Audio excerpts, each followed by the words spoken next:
जानवर ज़बा करने का सही तरीक़ा, जानवर ज़बा करने का सही तरीक़ा क्या है, दुआ भी बता दें हाफिज़ आसिम दिल्ली से। जानवर ज़बा करने का सही तरीका ये है कि जानवर को ऐसे लिटाएं कि आप उसकी टांगें क़िबले की तरफ हों जानवर की, और उसका सर जो है जब आप सीधा कर दें तो आप क़िबले की तरफ खड़े हों, आपके हाथ में छुरी हो और आप क़िबले की तरफ हों, और छुरी का रुख भी क़िबले की तरफ ही होगा, ज़ाहिर है आपका सीना क़िबले की तरफ हो, जानवर की टांगें भी क़िबले की तरफ होंगी। इस तरह ज़बा में भी आसानी होगी और सुन्नत भी पूरी हो जाएगी।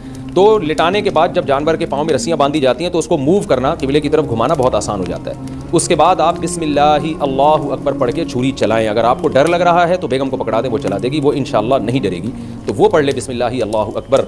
और कसाई से अगर ज़बा करवाना है तो थोड़ा सा एहतमाम कर लें, आजकल गैर मुस्लिम कसाई भी होते हैं, तो बेहतर यही है कि खुद ज़बा करें। फिर भी अगर कसाई से ज़बा करवा रहे हैं तो कसाई को बोलें भाई ऊंची आवाज़ से बिस्मिल्लाहि अल्लाहु अकबर पढ़ ले, और ये गुटका मुँह से निकाल के थोड़ी देर के लिए फेंक दे वहाँ। अल्लाह का ज़िक्र का वक्त है, एक शायर इस्लाम को ज़िंदा किया जा रहा है, इब्राहीम अलैहिस्सलाम की सुन्नत को पूरा किया जा रहा है। ये गुटके का टाइम नहीं है। कसाईयों ने मुँह में गुटके रखे होते हैं, इतनी स्मेल आ रही होती है, और बसा औकात वो तकबीर भी नहीं पढ़ रहे होते। और अगर आपने और कसाई ने दोनों ने मिलकर गला पे छुरी चलानी है तो फिर दोनों पर लाजिम है कि वो बिस्मिल्लाहि अल्लाहु अकबर पढ़ें, और फिर 4 रगें काट के छोड़ दें। ये जो हराम मगज़ में छुरा मारते हैं ये बहुत गलत हरकत है, ये ना करने दें कसाईयों को। इससे जानवर को तकलीफ भी होती है और ब्लड भी सही तरह निकल नहीं पाता, ये और गोश्त की लज्जत भी ख़त्म होती है।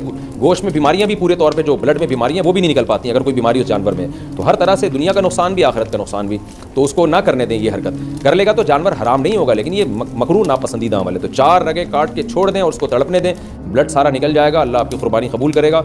उसके बाद जब वो ठंडा हो जाए तो खाल उतारें और फिर खाएँ, और हमें भी दुआओं में याद रखें। कसाई के साथ छुरी पर हाथ रखा तो दुआ कौन पड़ेगा? अगर कसाई ने भी छुरी पर हाथ रखा और दोनों मिल के ज़बा कर रहे हैं तो दोनों पर तकबीर वाजिब है, एक ने भी छोड़ दी तो जायज़ नहीं है। इसलिए उसको बोले भाई जब तू छुरी पर हाथ रखे तो तू भी तकबीर पढ़े। अगर वो भूल गया तो फिर जायज़ है, लेकिन अगर जानकर उसने छोड़ दिया तो फिर जानवर हलाल नहीं है।